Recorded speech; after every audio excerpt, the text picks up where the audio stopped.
Best visuals, all the rest of these categories required at least 2 of us to have played the game.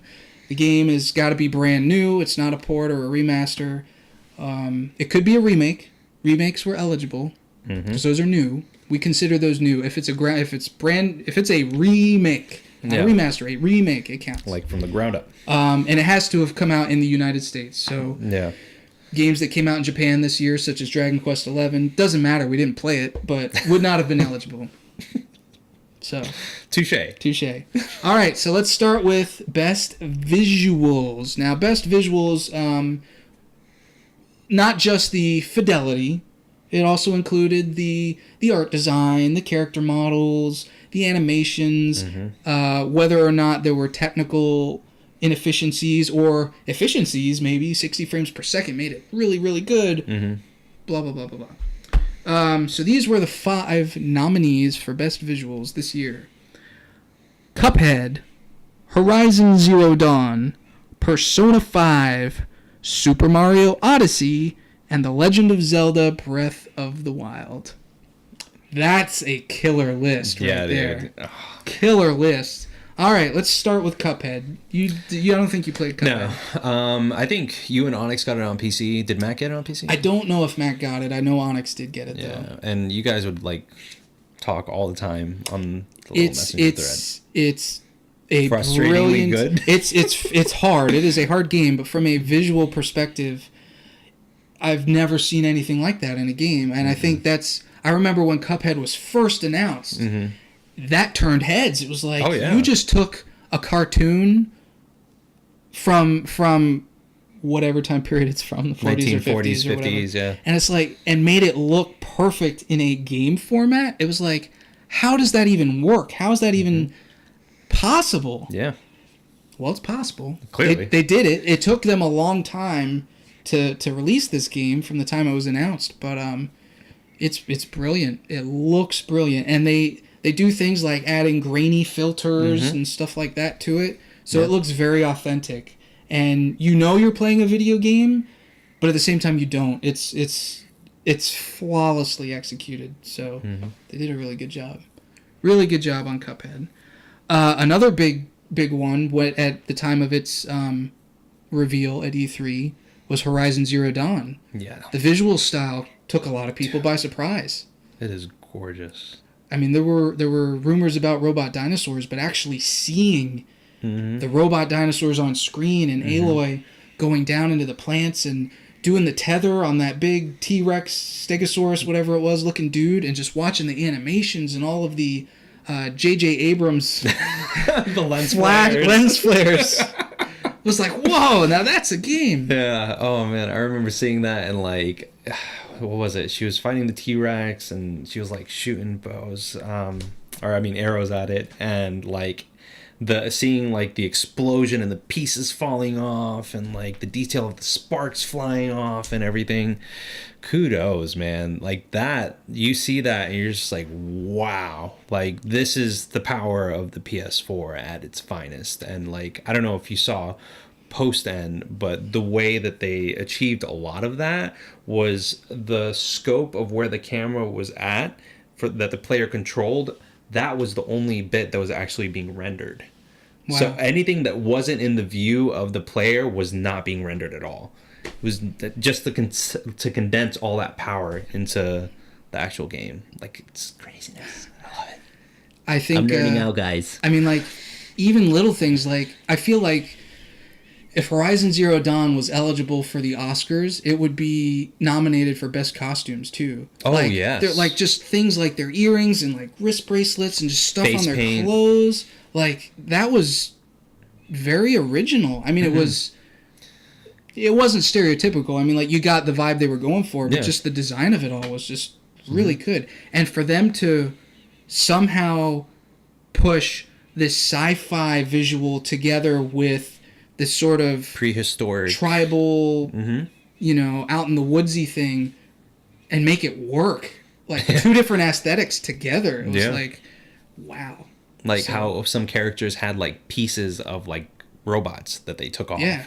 And wore them as head ornaments and stuff. Dude, it was nuts. Crazy. Nuts. Cool Crazy stuff. Good. Cool stuff. Persona 5, you have not played this one yet. No, I actually own it. I got it on Black Friday, but due to time constraints and the recommendation of my fellow peers, I am playing Nier instead. So Persona 5, myself, Onix, and Matt all played it. None of us have beaten it yet. Mm-hmm. I believe I'm on the last dungeon, so I've seen enough of it, and Onix is pretty close too. The visuals for this game, in general, what really makes it stand out is its stylings, and a lot of it has to do with the user interface, where you've got, like, when you finish a battle and the main character's running to the side, and then there's like a black outline and then a red outline behind the black outline, and everything just pops off the screen. Mm-hmm. Like, they went for this really edgy, jazz-influenced sort of feel to the visual design, and it's just mind-blowing. It's almost like something out of a comic book in some ways, and it was just throughout. It just looked so good. It was a very stylized, very creative visual aesthetic, and it really worked. It really worked in that game. Super Mario Odyssey. I love Super Mario Odyssey. All four of us obviously have played Super Mario Odyssey. Yes. Who hasn't played Super Mario Odyssey? I don't know. Somebody. But for me, it was actually special because I never owned an N64, and when I had the GameCube, I rented, when Blockbuster was a thing, I rented, what was it, Super Mario Galaxy? Was that what came out on the GameCube? I don't know. But long story short, Sunshine, there you go. This was my first 3D Mario that I ever actually owned. So I'm still playing it now. I'm playing the end game. End game content. Yeah, I think I've got like almost 600-ish moons, and I'm taking my time with it. I'm enjoying it, sipping it like a wine, so to speak. But no, man, like visually, it is everything that Mario Kart 8 is not. It is so beautiful, and the animations are done very, very well, in my opinion. And it still has like that cartoony feel, but not. I don't know how else to explain it. It has a lot of differing environments. Yes. There's a particular level very close to the end that if you are a fan of games that a company such as From Software would make, as soon as you get to that world, you're like, wait, what? Yep. Yeah. When I saw that, like, I'm pretty sure I knew when you went to it, because you were like, what the heck is going on? But it shows you like that each world in and of itself is they took the art form and the direction of each world into individual places, and they kind of just like went ham sandwich on each and every single one. And that world in particular, like, I went in and I was like, whoa, is this a Mario game still? I want to play more of that world. I want to see it come back. Me too. They should do a DLC pack just of Nintendo. That world. Make it happen. Do that. And the last game on the list was The Legend of Zelda Breath of the Wild. Boom. I mean, I don't remember what I gave it in our review for visuals. I think I gave it like a 9. I wish I was there. But it was they just took Zelda in such a different direction. Yeah. And the newness of it all, the way that they were able to pull it all off technically on a handheld in this big open world. What I remember, one of the big things I liked was you could look out across the world, and they had stuff gets highlighted certain colors to let you know what you've been to and what you haven't. Yeah. So if it was orange, you hadn't been there yet, I believe, and if it was blue, you had. So it was really easy to use visual cues to look out over the world to see, oh, I need to go over there. I haven't been there yet. Or, wow, I forgot I was all the way over there, but it looks like I missed something. Yeah. Like if you're up on a mountain looking down. I had to kind of convince my wife to let me get the Switch, and this was before I went to Europe. I had the PS4, loved it, it was awesomeness, but there was a little bit of kind of like uncertainty with the Switch early on because of the release, all of the games that came out with it, or the lack of games, so to speak. But when I hooked it up, put it to the TV, and was playing, my wife kind of just like walked out. She was like, "Wow, that's pretty," and I was like, "Yeah, that's Zelda Yeah, for it you." But you know that first moment when you walk out of the sleeping chamber and you just like the world just like opens up. Yeah. Like it's I don't know. There's nothing that can replicate that for me. Like it was just so epic, and visually like it's just I don't know.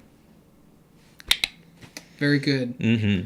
All right, so just to recap before we announce the winner. Yeah. The 5 nominees for the Best Visuals of 2017 category were Cuphead, Horizon Zero Dawn, Persona 5, Super Mario Odyssey, and The Legend of Zelda Breath of the Wild. And the winner? And the winner is Cuphead. Congratulations, Cuphead. I mean, you could look at any of these categories and say, wow, or any of these games, I'm sorry, any of these nominees, say, wow, they did something new, they did something different, they did something that is super, super quality compared to maybe one of the others. Yep. But Cuphead was the only one that took the visuals into something brand new that we haven't seen yet in the gaming industry. Yeah. And it was quality from beginning to end, so definitely deserving of the award this year. There's nothing like it. No. Absolutely nothing like it. So I don't know. Congratulations to Cuphead. Yes. Like what you saw? Check out some of our other videos and be sure to hit the subscribe button to stay up to date with our latest content. Thanks for your support and thanks for watching.